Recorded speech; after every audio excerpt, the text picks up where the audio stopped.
본격적으로 머니 이슈 첫 번째 짚어보도록 하겠습니다. 자, EU 회원국들이요, 러시아산 원유 수입 금지하는 방안을 검토하고 있다, 이런 소식이 나오면서 국제 유가가 또다시 폭등을 했어요. 최근 유가 흐름 먼저 좀 짚어주시죠. 자, 뭐 유가의 그 상승했던 이 흐름들이 뭐 갑자기 이제 일어난 것도 아니고 이게 3월 8일, 그다음에 3월 15일까지 계속 유가가 폭등하는 이 상황 속에서 여러분들 다 짚어드렸던 흐름들이 있을 겁니다. 앞서서 이제 아나운서님께서 다 정리를 하셨기 때문에 뭐 딱히 여기서 여러분들한테 지금 상황이 어떻게 왔다, 어떻게 됐고 지금 이제 원유 수출에 대한 이제 금지를 내리고 그다음에 사우디 이제 그쪽을 공격을 해서 뭐 유가 올라가고 이런 부분 다 정리가 됐기 때문에 제가 그동안 오늘 말씀드리는 이 시각이 아니고 제가 3월 8일 날부터 3월 15일까지 이 상황들의 에너지 흐름들에 대해서 이미 얘기했던 부분들이 있습니다. 시장은요, 여러분들이 생각하는 것만큼 뉴스로 그렇게 움직이질 않습니다. 저는 이미 이 부분에서 말씀 좀 드렸었는데, 일단은 국제유가 차트를 보면서 좀 말씀 좀 드려볼게요.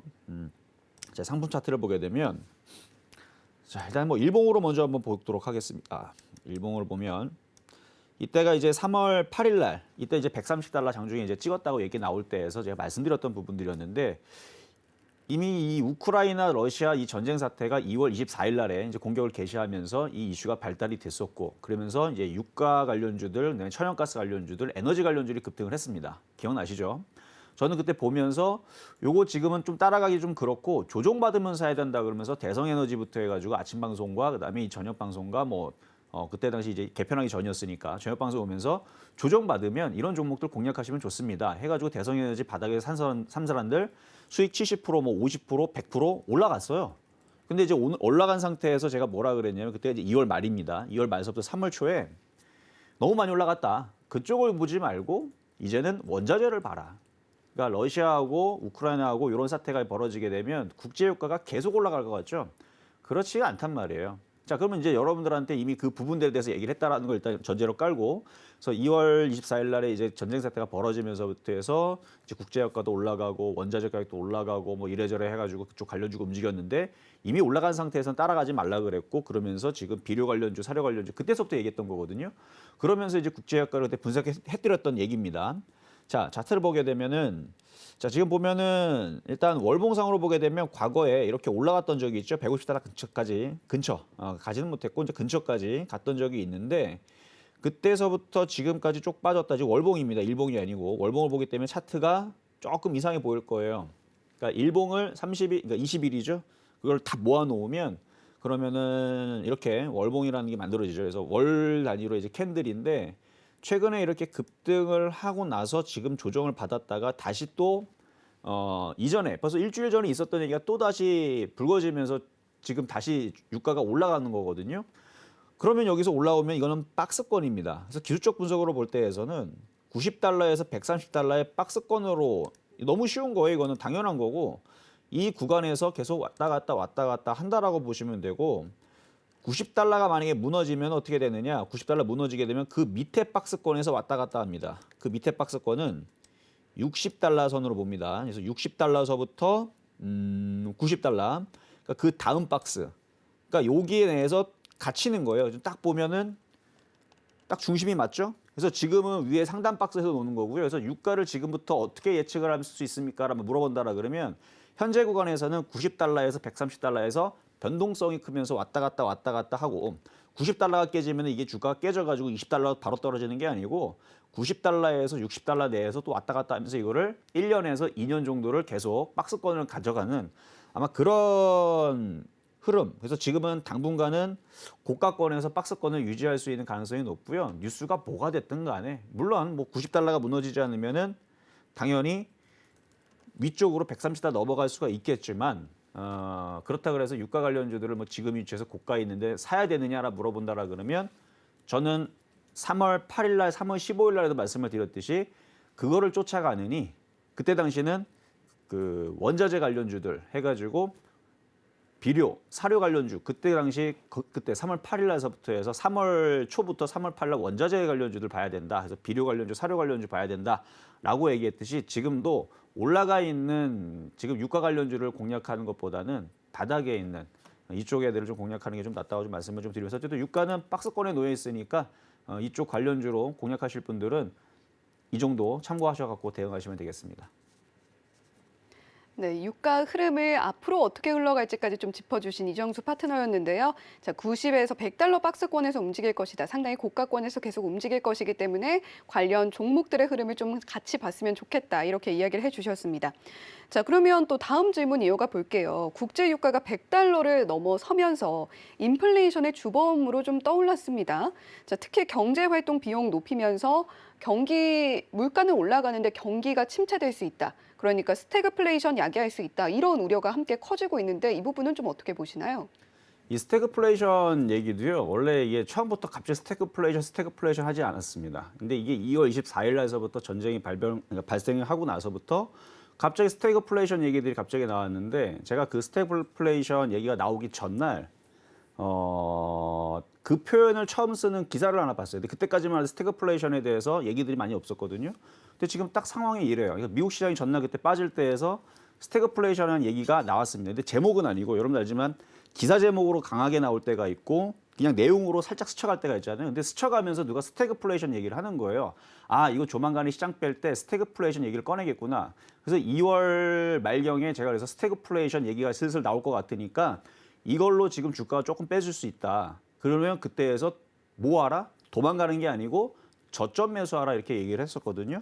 자, 근데 이제 스태그플레이션이 물가는 상승을 하는데 경기는 침체가 되는 이 상황을 가지고 얘기를 하는 거거든요. 근데 지금 상황이 이미 들어와 있는 상황이에요. 그러니까 우려로 지금 뭐 여기 이제 질문 주실 때에서 스태그플레이션 야기할 수 있다는 우려가 커지고 있다는데 이미 경기 침체 상황은 이미 들어간 거고요. 왜냐면은 코로나 상황으로 2년 동안 이렇게 지나왔는데 지금 전 세계 그 경기 성장률들이 굉장히 줄어들었다는 거 여러분들 아실 거예요. 그렇죠? 그리고 많은 기업들이 실적들이 많이 안 좋아진 상황에서 너무 안 좋은 상황에서 조금 좋아지니까 이제 기저효과라 그러죠. 그래서 너무 안 좋은 상태에서 조금 이제 좋아지니까 이 부분에 대해서 주가들이 반등 나오고 올라간 부분들인데 코로나 이전으로의 이제 주가가 회복하는 기업들은 많지 않아요. 일부 기업들은 그렇지만 대부분의 기업들은 그렇지 않습니다. 그래서 전 세계가 지금 경기 침체로 좀 들어가 있는 상황이 맞고, 근데 이제 물가는 폭등하는데 여러분 알겠지만 물가가 폭등할 수밖에 없는 상황들로 가고 있잖아요. 그러니까 우크라이나의 전쟁 상황으로 가지 않아도 안 그래도 인플레이션 얘기가 있었습니다. 계속 전 세계 돈을 풀어놨으니까. 그러니까 전 세계 돈들은 남아 돌고 그 돈들이 물건은 한정돼 있는데 돈들로 그걸 계속 수요는 발생을 하니까 물건가가 계속 올라가는 거죠. 인플레이션. 근데 지금 미국에서는 긴축 정책 한다면서 금리도 올린다고 하고 잡기 위해서 그다음에 이제 긴축 정책으로 이제 돈을 걷어들이려고 하고 있는데 경기는 지금 안 좋아지고 있고 그러니까 지금 스태그플레이션 얘기 나와주면서 이제 막 여러 가지 시장 악재가 돼갖고 최근에 좀 출렁출렁 거렸었는데 이미 이 모든 이슈들은 제가 이 얘기도 지난주에 다 얘기했던 겁니다. 지난주 시장이 한번 차트 한번 보겠습니다. 지난주 시장을 차트 보면 굉장히 안 좋았죠. 이때 지난주 화요일 날인데요. 화요일 날 이전까지만 하더라도 여기서 보면은 여기가 3월 8일 날이고 3월 8일서부터 3월 15일 날 제가 이때 당시 굉장히 고민을 했어요. 왜냐면 야, 지금 나오는 상황들이 이때 무슨 상황이냐면 지금 여기 나오고 있는 스태그플레이션 얘기 나오고 있죠.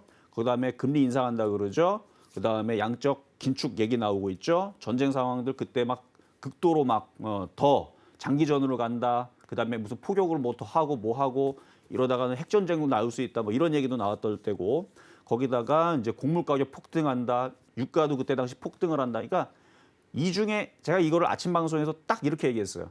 이 중에 하나만 가지고도 시장이 2년 동안 빠지거나 지수가 2,000에 있던 게 1,500개 주고 200개 주고 이랬던 적들이 이 중에 하나만 이슈를 가지고도 몇 년을 빼거나 급락이 나오거나 500포인트 빠지고 800포인트 빠지고 했던 이슈들이었는데 거기다가 이제 그 뭐 환율이라든지 뭐 이런 이계로 예전에서는 이제 그렇게 시장이 정말 급락을 했으니까. 근데 이게 최근에 3월 달에서 2월 말서부터 3월 달에서 이게 모든 이슈가 지금 다 뭉쳐가지고 지금 안 좋은 상황이 되고 있는데 지수가 하한가를 안 가고 지수가 2,600이 안 깨지고 2,500도 안 깨지고 2,400도 안 깨지고 2,000도 안 깨지고 1,500을 안 내려가는 게 신기하다.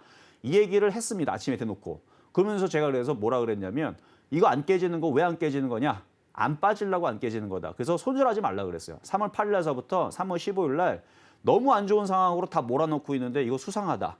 이미 벌써 지수가 2,000 깨지고 1,500 깨지고 1,000으로 깨져야 되는데 안 깨지고 있기 때문에 이거는 거꾸로 올라가려고 하는 거다. 절대 손절하지 말아라. 이렇게 얘기를 하고 지난주 수요일 날이죠.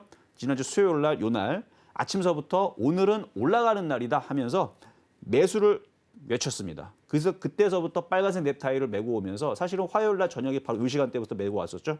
그래서 지수가 올라갈 거니까 빨간색 넥타이를 메면서 주식 사야 된다는 얘기를 수요일, 목요일, 금요일 그리고 어제 월요일, 오늘도 주식 계속 사야 된다고 얘기를 했거든요. 이슈만 보면요, 지금 안 좋아요. 지금 뭐 러시아에서 지금 생화무기 지금 한다라고 미국에서 또 첩보로 또 알아냈다고 기사가 나왔는데 빠지기는커녕 빠지지 않죠. 그러니까 지금 뭐 스태그플레이션 얘기서부터 이것뿐만 아니라 안 좋은 얘기는 지금 다 겹쳤는데 지금 종목들이 너무 빠졌고 최근에 안 빠지겠다고 시장이 그러고 있어요. 그래서 제가 오늘 아침에서 방송할 때에서 제가 아침서부터 매일 방송하거든요. 방송 여기 서울경제에서. 그래서 실전 매매 점수에서 10시부터 11시까지 매일 방송을 하고 있는데 시장에 대해서 저는 한 번도 틀려본 적이 없습니다. 거의 틀려본 적이 없어요. 근데 한 번도 아니고 16년 동안 한 5번 틀렸어요. 16년 동안 1년에 한 번 틀릴까 말까 하는데 이번에서도 시장을 정확하게 맞췄죠. 그래서 많은 사람들이 굉장히 신기해하는데 전 늘 맞췄기 때문에 별로 신기하진 않아요. 근데 이번 시장 같은 경우는 맞추기가 굉장히 곤란했었던 시장은 맞습니다. 근데 어쨌든 간에 제가 예상한 대로 됐잖아요. 그래서 지금은 아침에도 얘기했듯이 뉴스를 보지 마세요. 지금은 불안하기 때문에 뉴스를 보면 주식을 못 삽니다. 그러니까 지금은 돈의 힘으로 가는 건데 오늘 수급 보면요. 분명히 장중에 외국인들이 매도로였었거든요. 막판에 다 들어왔어요, 지금. 선물만 매수했었는데 막판에 주식 매수로 전환했습니다.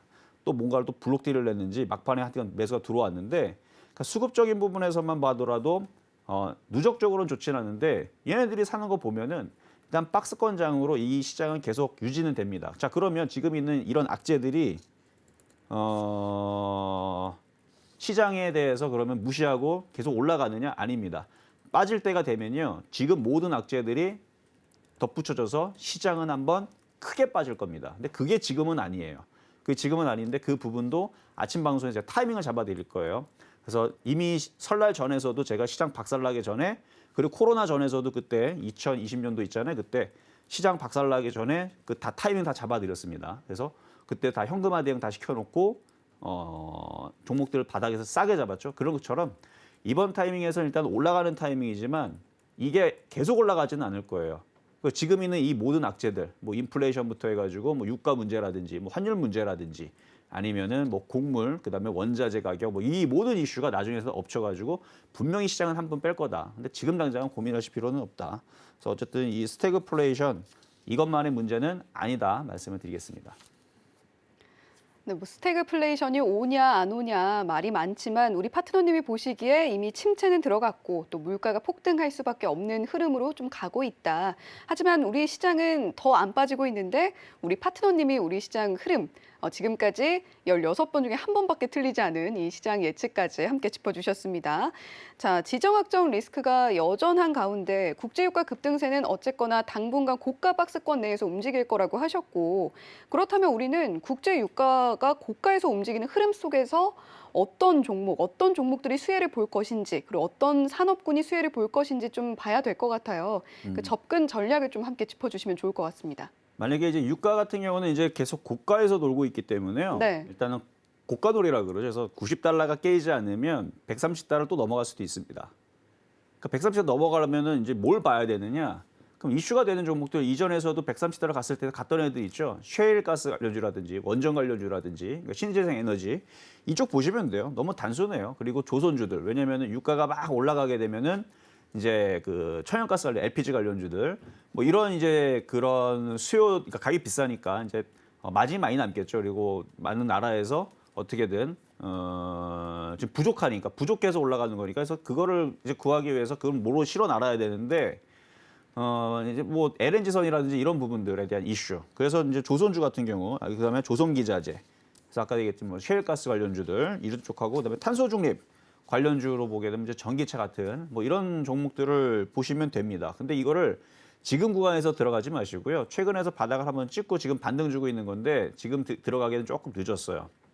다시 조정을 받으면 공략을 하거나 아니면 차라리 130달러를 돌파를 하면 공략을 하시는 게 낫고 지금은 원전 관련주들도 그다음에 유가 관련주들도 이미 한번 강하게 올라 있기 때문에 지금 쫓아가기는 좀 어렵다. 대신에 뭐 갖고 있는 상태에서 수익이 났으면 보유가 가능하시고 이전에서 고가에서 물렸다. 그러면은 쫓아가기보다는 물타기도 좀 아닙니다. 올라오면은 잘 정리를 하는 그런 전략으로 가시면은 될 것 같습니다.